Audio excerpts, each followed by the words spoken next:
புனித அந்தோனியாருக்கு உகந்த மாதமான இந்த ஜூன் மாதத்தில் அந்தோனியாரின் புதுமைகளை கேட்டு தியானித்து ஜெபிப்போம். முதல் புதுமை, நல்ல இதயங்களை தேடும் சிறுவன்.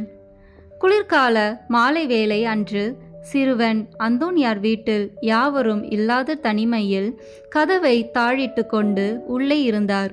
அப்பொழுது யாரோ கதவில் தட்டும் சத்தம் கேட்டது.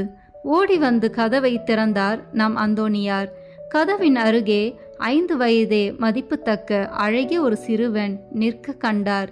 அச்சிறுவன் பிச்சைக்காரன் போன்று ஒரு பையை தன் தோளில் தொங்கவிட்டிருந்தான். அப்போது அந்தோனியார் அச்சிறுவனை நோக்கி, தம்பி, உனக்கு என்ன வேண்டும்? அவன் பிச்சை வேண்டும் என்றான். பசிக்கவில்லையா? ரொட்டி தரட்டுமா என்றார் அந்தோனியார். என் பசி வேறு, உன் பசி வேறு என்றான் அச்சிறுவன். அப்படியானால் உனக்கு என்ன வேண்டும் என்று வினவ, வேண்டியதை தருவதற்கு முன் இதோ என் பையை பார் என்று அந்த சிறுவன் காட்டினார். ஆ, சிவப்பு வைடூரியங்கள் என்றார் அந்தோனியார். இல்லை, இவை நல்ல இதயங்கள், இவற்றையே நான் தேடி செல்கிறேன் என்றான் அச்சிறுவன். இதயங்களை தேடிச் செல்லும் நீ யார் என்றார் அந்தோனியார். என்னை உற்றுப்பார், உனக்கு புரியும் என்றான் சிறுவன். ஆ, குழந்தை இயேசுவே என்று ஆச்சரியம் அடைந்தார் அந்தோனியார். அந்தோனியாரே, உன் இதயத்தையும் எனக்கு தருவாயா என்று கேட்க, இதயத்தை மட்டுமா? என்னையே தருகிறேன் என்றார் அந்தோனியார். இதோவென தன்னை ஒப்பு கொடுத்து முழந்தாளில் அமர்ந்தார் நம் புனிதர் அந்தோனியார். குழந்தை இயேசு மறைந்தார்.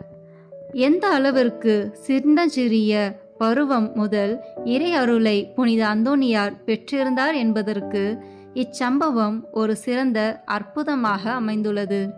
இவற்றுக்கு எல்லாம் முழு முதற் காரணம் அந்தோனியார் சிறுவயது இருந்தே நம்பிக்கையுடன் ஜெபிக்கும் பண்பினை அவர் பெற்றோர் அவனுக்கு கற்பித்து வளர்த்ததும் அவர் தன் நிலையில் அவற்றை கடைபிடித்து வாழ்ந்ததுமாகும். இரண்டாம் புதுமை, பிளந்தது ஆலய சுவர், கண்டு களித்தார் நற்கருணை ஆண்டவரை. அன்று காலை வேளை புனித அந்தோனியார் தோட்டத்தில் வேலை செய்து கொண்டிருந்தார். கொடிகளையும் செடிகளையும் சீர் செய்து கொண்டிருந்தார்.